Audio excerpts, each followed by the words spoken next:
People with borderline personality disorder like putting themselves in a situation where they are inferior to you. They like putting you in a situation where you feel you can rescue them, that you need to rescue them. Like they find themselves in this dark place where they just don't have the resources to keep their head above water, so to speak.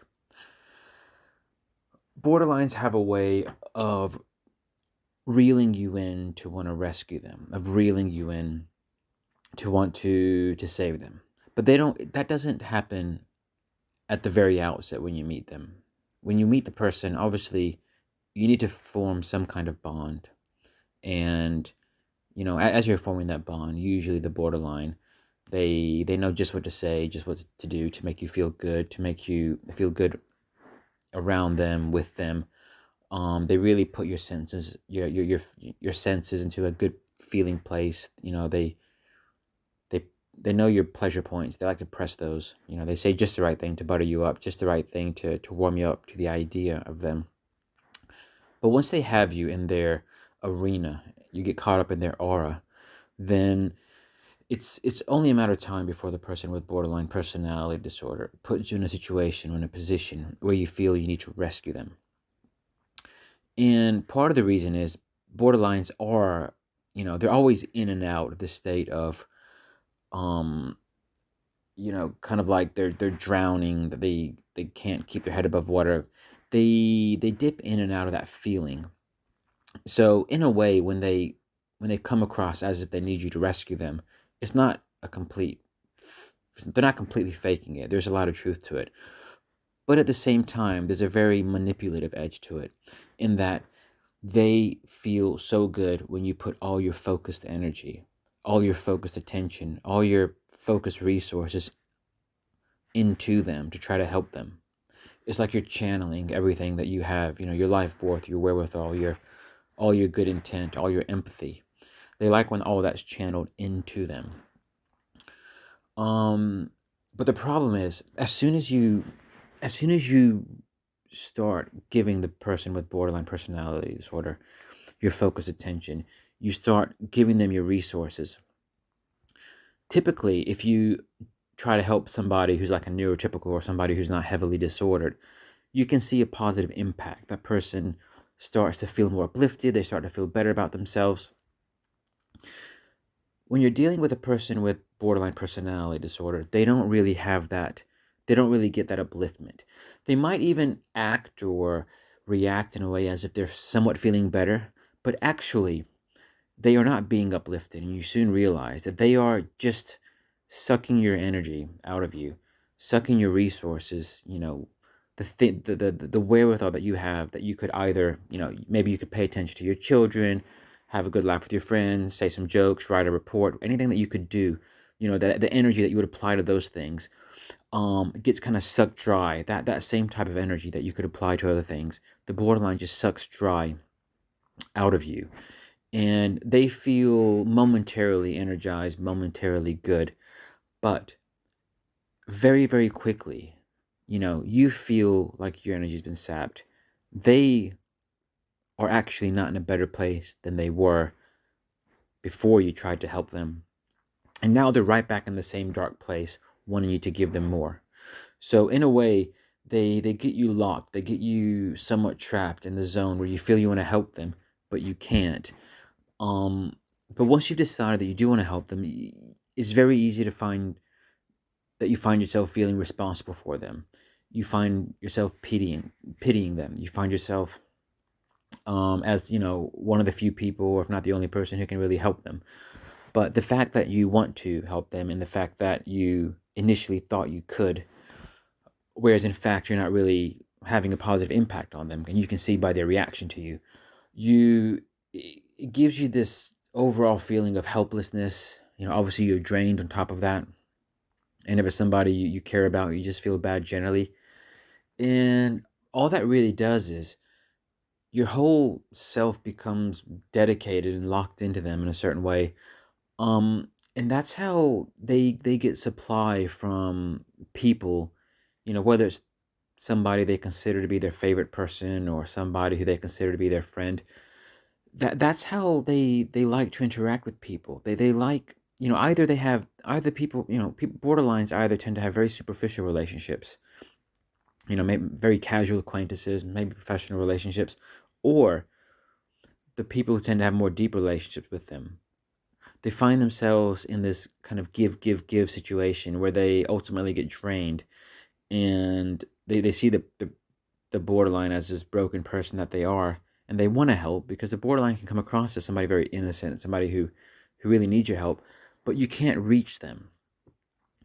But a key word that keeps popping into my mind when I think about borderlines is they're very inviting. They're very inviting of you to keep on coming, to give them another round of your attempt to help, to give them another round of your focused energy, um, to try to uplift them again. But of course you'll fail, and of course you don't really put them in a better place, but you do give them a little bit of momentary relief in the meantime. But that momentary relief that they feel is very much at your expense. It just destabilizes you. It drains your ability to think clearly. It just, I mean, this is not just romantic settings or like best friend settings. If you've had a borderline parent or a sibling, you'll know what I'm talking about, because they can make you out to feel like you're the scapegoat for them not doing well, and they know just how to hold you responsible for them not feeling well. Sometimes they'll say something to you, and you read between the lines, and you know exactly what they're getting at, or maybe they'll just be upfront. But it's things like, I never thought you would abandon me. I never thought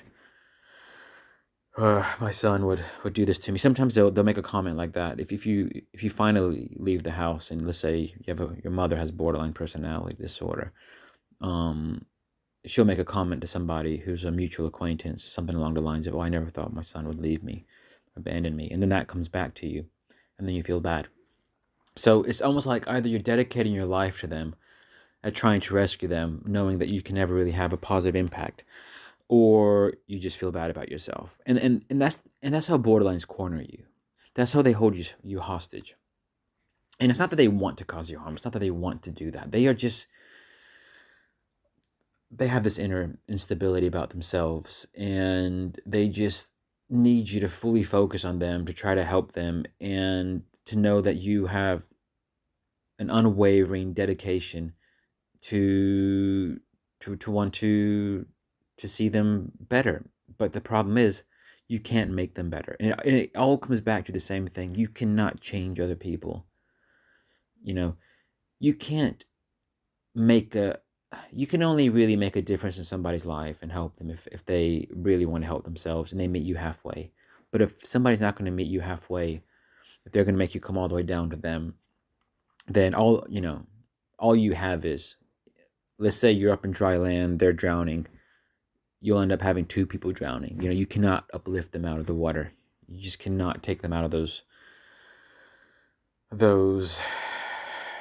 those dangerous ties that just absorb them. It's just you can't. They just want to bring you down with them, and it's not because they mean malice. It's because they don't really know any other way. But you end up basically sacrificing yourself. So it's one of the most difficult lessons, and a lot of people might live their whole life and never need to learn that lesson, which is great. The lesson being that you cannot save people who cannot help themselves, and these are mostly people with like borderline personality disorder, narcissistic personality disorder, so on. But once you've dealt with some of these people, and let's say you've dealt with multiple of these people being young and into young adulthood, and you've realized how harmful they are to you, you come to accept that, everyone for themselves. If somebody sincerely, if there's someone you sincerely care about, and there's something you can do to help them, and they're in a headspace where you can make a difference, then go for it. But you have to have the wisdom, you have to have the discernment to know, okay, can I really make a difference here? you know and in some cases, unfortunately, the answer is, well, instead of one person drowning, there's going to be two if I try to help that person, but I'm not going to sacrifice myself. Sooner or later, you'll come across somebody where you realize you care about them and you can make a difference. Go for it, make a difference in that person's life. But you need to know who you're dealing with.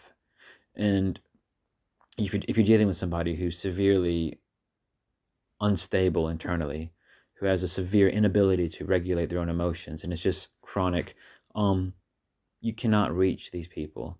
So just keep interactions with them superficial, keep it courteous, keep it nice, but don't ever hold yourself responsible to save them.